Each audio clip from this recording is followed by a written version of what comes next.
know you are surprised to see my face. I have not been recording or posting anything in a very long time. But as you can see, I'm in the hospital and it's baby day. I have been here for maybe about an hour now. Just a little update. I'm going to give you the update and then I'll just go into other stuff later on, in and out. I've been hooked up to an IV and also to the monitors. And I'm just here chilling, waiting on my food. But I just wanted to come on to say hi.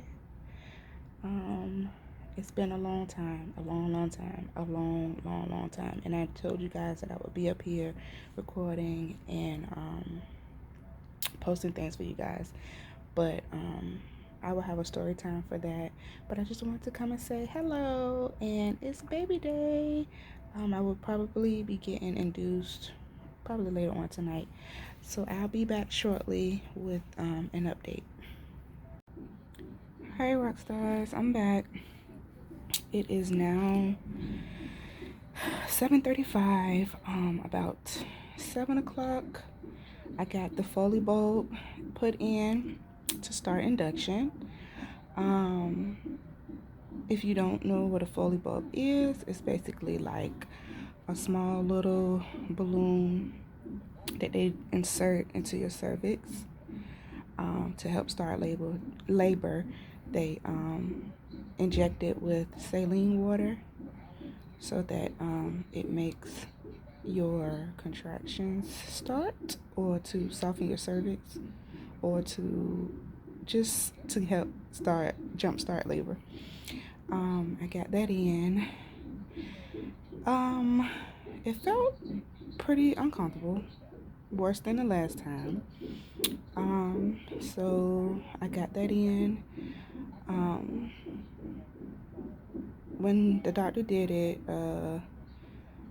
before he did it, he checked me first. I was about 1 centimeter, which was disappointing because with the contractions that I had been having, I just knew that I had dilated a little bit more than that, maybe about 3. But that didn't happen. So, and I'm waiting for my nurse to come back, so I'm kind of stalling. So they did that, and he said about midnight they're going to start my Pitocin, which I'm scared of because I'm just ready for this to be over. But right now I'm waiting for the nurse to bring me a sleeping pill and a Tylenol because my body is sore. My legs, my hips, my butt are very sore. They're very sore, so I think I'll be more comfortable with Tylenol and a little sleeping pill to help me get through this. So once they start me on the Pitocin, I have a little bit of energy to get through these contractions. But I just wanted to come. I know I'm laying down. I'll probably sit up my next time coming in on you guys to let you know what's going on. Hopefully hubby can maybe record some things. But yeah, that's just another little update, and I will keep you guys posted. I talked to the babies. Everybody's doing fine. They're home with mama, and yeah, so after I take my medicine, take me a nap, go to sleep for a little bit, I'll come back with an update for you guys. Bye.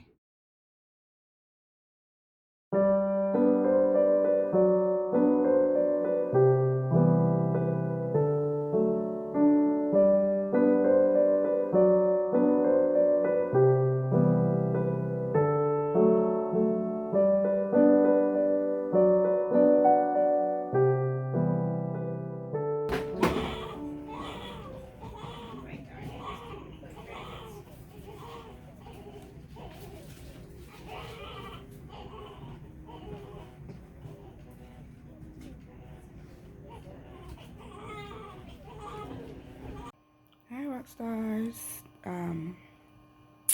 Today is Christmas Eve, December the 24th. As you can see in the video, I never came back from the last time that I told you I was going to come back because labor was HE double hockey sticks. It was awful. I'm not going to stay up here too long right now, but I am definitely going to come to you guys with the birthing story and what went on, how everything went. Right now I'm just in the room trying to get some rest. The baby's in the nursery. It is now 10:45 a.m. and I'm just resting up, trying to get me some sleep because you know you can't get no rest in the hospital. So I just want to come up here and let you know that baby and I are okay. She is born. Like I said, I'm gonna try to add a story time to this video. But as far as what went on, I couldn't get a lot of footage. I really wasn't up to getting a lot of footage. It was too raw to probably post. So I just wanted to come up here and say good morning, happy Christmas Eve, and I will probably, like I said, sometime soon, if I can find some time to do a story time to add to this. And once I get home, I should be going home today. Yeah, I'm just glad that baby is here. I'm glad the baby is healthy. I've been having blood pressure issues. My blood pressure's been spiking a little bit, but excuse me. Other than that, I've been fine, feeling okay. Of course, a little soreness. I just gave birth 24 hours ago. So yeah, but like I said, I'm coming back, but I just wanted to say hello, good morning, and I don't know when this video is going to be posted. Like I said, I'm so busy, y'all. I'm so busy, a lot going on, so please bear with me, and I will see y'all soon. On our way home, so excited.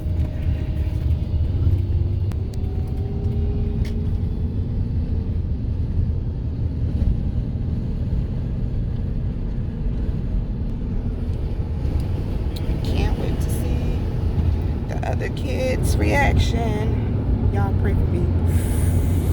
Ooh, pray for me. So, just to give a little update on my pregnancy, I was high-risk pregnancy. I had hypertension and I had diabetes with carrying the baby. So with diabetic moms, most of the times they try to deliver early.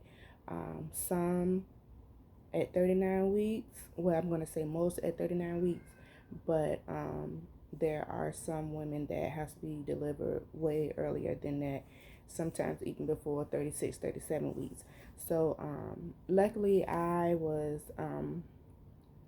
my sugars and everything were controlled, even though I had, my sugars were not where they were supposed to be the majority of my pregnancy. But with God's help and my prayers and things like that, excuse me, everything turned out well. And baby girl is here with me, so if you hear grunting in the background, that's her. But anyway, so like I said, with my sugars and things like they initially wanted to deliver me at 38 weeks. 38 weeks would have put me at December 17th, which would have been a good birth date for her, because Ramaya, my oldest, her birthday is April 17th. Robin, the middle girl, her birthday is October 17th. And this baby's birthday would have been December 17th. So that was an okay date, but I kind of wanted her to be born around Christmas. I don't know why. Um, this baby was unexpected. Um, so she's number five. Number five talks about, in the Bible, talks about grace and things like that. So I took that as a sign that she needed to be here. And Christmas is my great grandmother's birthday. And so even if she was born on Christmas or right before Christmas, that would have been a pleasant gift as well. But on December the 21st, I had to go get tested for my COVID test, which came back negative. I was happy about that, but I was also nervous. I should have recorded that as well, but it wasn't that bad. Like people said it was. So the 21st, I got tested, and they told me I had to quarantine until I had to go into the hospital. So I'm sorry, it wasn't the 21st. It was maybe the 18th or the 19th, because I went in on the 22nd, which was a Tuesday, to be induced. So what the doctor did to induce me was they put this, and I have a little bit of footage in this video. They put a Foley bulb in me, which is basically a catheter that they insert into your cervix, and they fill it up. It's a ball that they fill up with saline water, and um, that helps to induce your labor and to open your cervix so that you can dilate. When I got to the hospital, I was only 1 centimeter. I had been 1 centimeter for a few weeks at this point. So they inserted the catheter about, I want to say around 7-ish or so, because I got there around 4:30, 5 o'clock. So around 7-ish, they inserted that, and they told me that around midnight that they would start the Pitocin. The Pitocin is basically like um, it's a hormone, I guess, that what we have in our body helps us produce contractions and help us to contract, and that helps with that.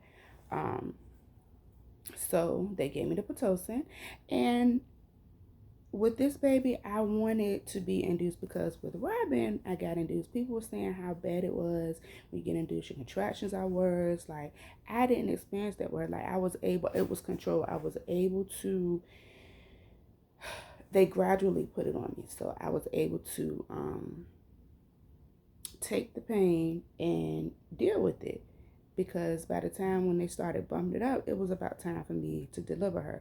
But with this baby, they gave me the Pitocin at midnight, and all the doctor said when he left out was crank it up, crank it up, crank it up, crank it up. And so I'm like, okay, what do you mean? So they cranked it up or whatever, did what they needed to do. My Foley bulb came out about 3 o'clock, 4 o'clock, the a.m. of the 23rd, and they put me, that put me at about 4 or 5 centimeters. So I was like, okay. So I think like every 2 hours or so, something like that, every hour they would kind of increase it a little bit. The baby's heart rate was good. My blood pressure was good. I was handling the contractions well. And then about, I don't know, I'm going to say about 6 in the morning, 7 o'clock, they started to get a little bit intense.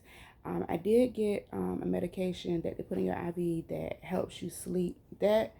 Um, that helps a lot too, because you can feel the contractions, but you are kind of out of it. So um, it's easier for you to get through the contraction without feeling a whole lot of pain. So I did get that, but I refused to get an epidural. I didn't have an epidural with my last baby, and I didn't get an epidural with this baby, only because with Royal, my youngest boy, I had a bad experience. For me, it was a bad experience with an epidural. I had epidural with my first two kids, and then him being the third, that was not a good experience for me, and I did not want to experience that again. And even after the fact of epidurals, after you have your baby and all of that, you still have so many aches and pains and things like that from the epidural. So I just said, you know what, I'm going to try to do it. And I was able to do it with Robin, and I pushed her out 2 pushes and she came right on out. And so I was like, okay, I can do it with this baby. So I totally was against the epidural. I did not want the epidural. So like I said, once my contractions started to get a little intense, like to the point where it was like, okay, come on now, something needs to be done. Um, I had a really, really, really, really good nurse.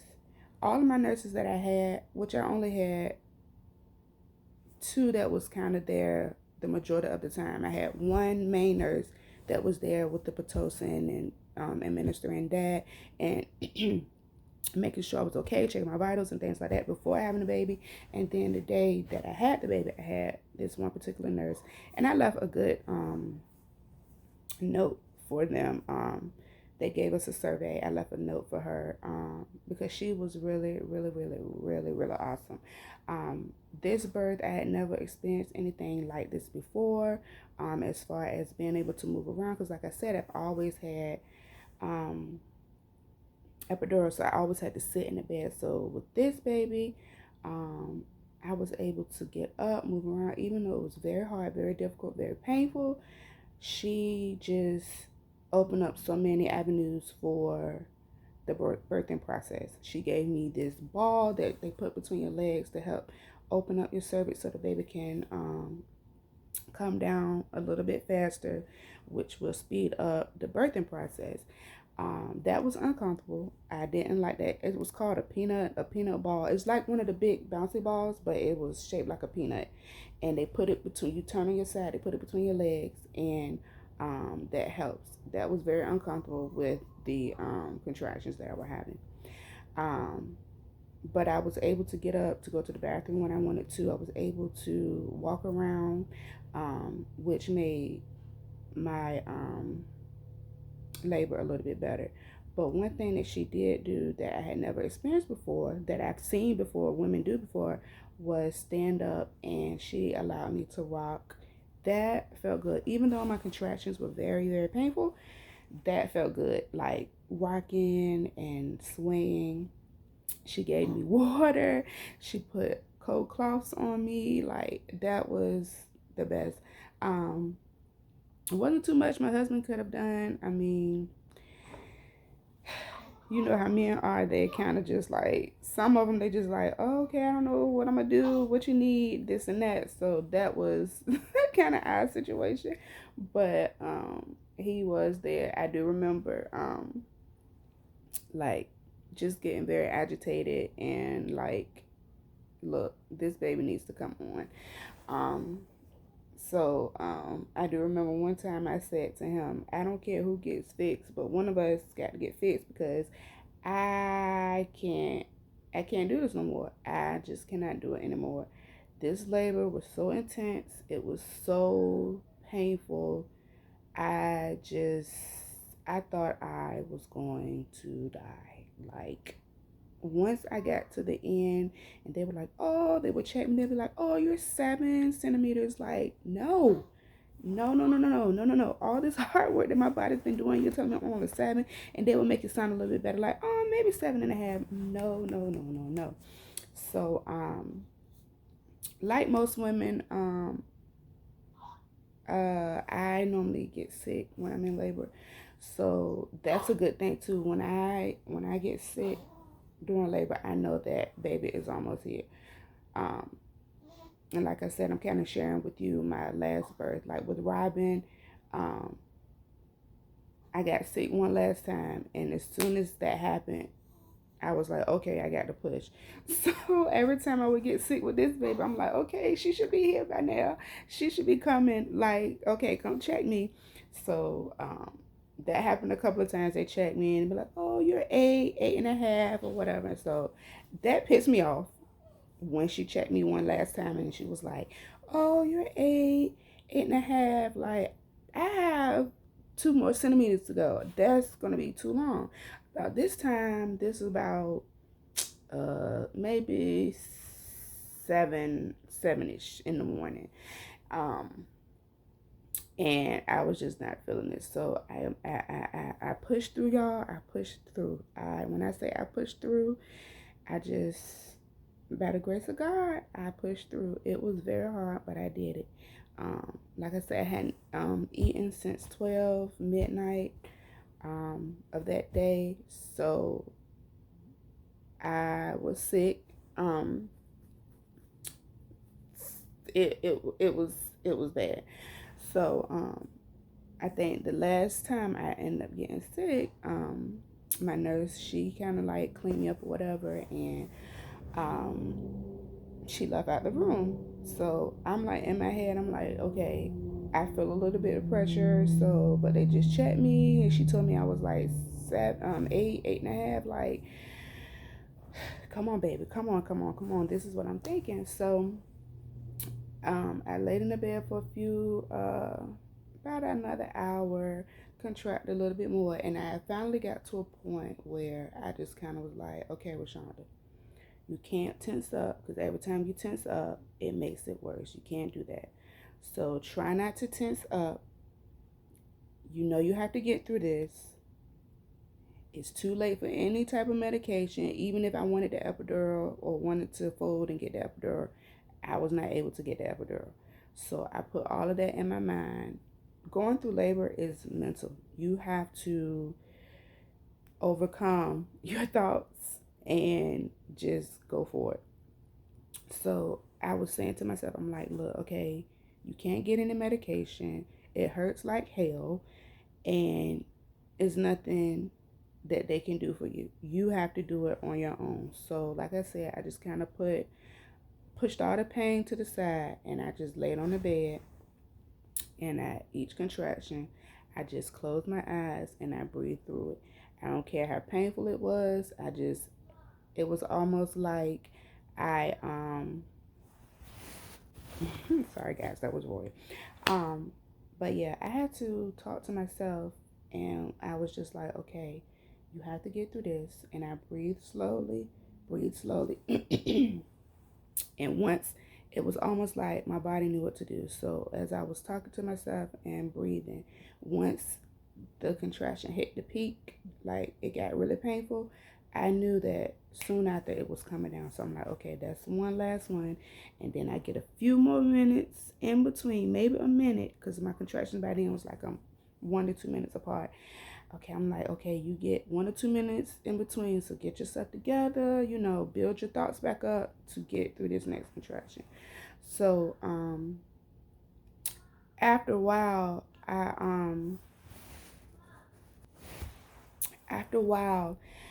just I was able to get through it, and my nurse, she kept encouraging me. Miss Walton, Rashonda, you're doing excellent. You're doing great.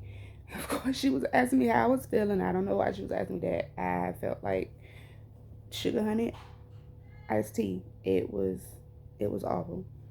So by then, I just got through the last couple of contractions, and after a while, I started feeling pressure. And when I felt that pressure was something different than I've ever felt before. It felt like a body was, something was trying to come, although it was like, it was awful. Like, I just I didn't want nobody to touch me. I couldn't control myself. I'm just like, get this doctor in here. Come on. So she checked me again and she was like, you're like nine and a half. You're about 9.5. Once again, I'm pissed. Okay, this is probably about 9 o'clock, 9:15, something like that in the morning. No.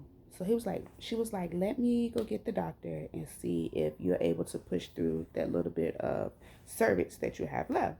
So he came in and he checked me and he was kind of talking slow. He was like, you don't want to rupture your cervix, so we need to make sure that you are dilated enough to push this baby out. But at this time, I'm trying to push because I'm like, I got to get her out of me. I have to get her out. Like, I cannot take this anymore because I knew once I got her out, the relief, the pain would be gone. So I had to get her out. I had to get her out. So he checked. He was like, you're 10. You still have a little, but we can see. So give me one big push. He had to say the P. Just push. I took everything in me, pushed. I think it took me twice to push her head out. And once that happened, I pushed one more good time and she came right on out. So yeah, that was a good relief once I had her. But I do remember being out of it after I had her. I don't know if it was just the pain and all that I had endured through my labor that caused me to just be out of it, because I didn't realize that they had placed the baby on me until she started crying.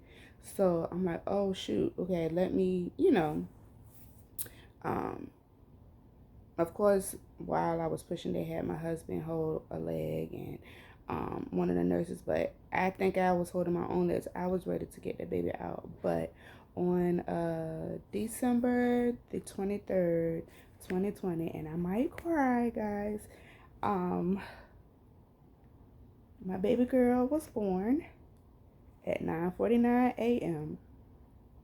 Her name is Ryan Grace, and I don't know where we got Ryan from. I love the name Ryan. Of course, we came up with so many names. Rain, Riley was a name that I had before, but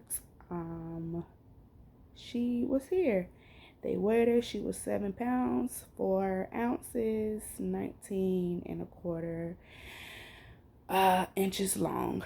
And I feel like I get a lot of emotions, and I get overwhelmed with emotion, because the first video, if y'all saw my first video when I stated that I was pregnant, I had, said some things like, if I ever got pregnant again, I would abort it and things like that. And at that time, that's how I felt. But it's so difficult to even think about doing that, or even the fact that I thought about doing that. It's kind of like being selfish, because it's like, girl, this is a blessing from God. You don't know why she's here, so why should you try to take the life of an unborn child, um, because, oh, it's gonna be hard, oh, the money, oh, I just had a baby, oh, that's too many kids. Like, that's selfish, and I wouldn't trade her for the world. She is such a sweet little girl, such a sweet baby. She's a sweet girl. She really is, and that's the only way that I can describe her. She's beautiful. She is. She's heaven sent. That's just my baby, and she is just so sweet. And I'm not just saying that because she's my child. Um, I love all of my kids, all of my children, but she just has this, I don't know, this glow, this air about her, that she is such a sweet baby. I don't want to wake her up, but I'm going to put her in the camera.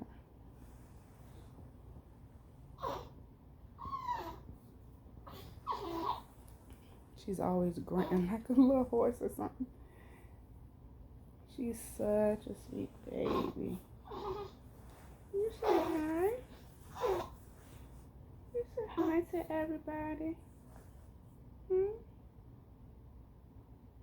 She's so sweet, y'all. I'm so glad that we went on and did what we were supposed to do, because at the end of the day, I'm married. And that doesn't have